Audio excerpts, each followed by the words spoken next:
Hi guys, demo namin sa inyo this Fortuner 2024. So GR specs. So ito in-upgrade namin, full setup. So ito, check out our full video sa YouTube. Punta kayo sa YouTube, punta nyo JC Garage sa YouTube. Makikita nyo yung mga setup, full demo. So here, nilagyan namin siya ng JCL projector fog lights. So ito yun, ito yung malakas na ilaw. Meron kaming white and yellow for this. So JCL projector, ito yung para malakas yung ilaw nyo. Nahihinaan sa mga ilaw, mahina kasi yung ilaw ng mga Fortuner. So ito, kinakabalitan natin siya. Plug and play, no modification. This is from Zambales pa. Tapos nilagyan namin siya ng DRL always on. Nilagyan namin ng black garnish set.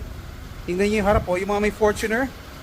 Wapo, di ba? Nilagyan namin ng hood logo. Nilagyan namin siya ng skid plate para protection, aggressive look. So ito yung ginawa natin dito sa GR, napakaganda. See, imagine nyo, ito yung Fortuner nyo. So clean look. Check more of this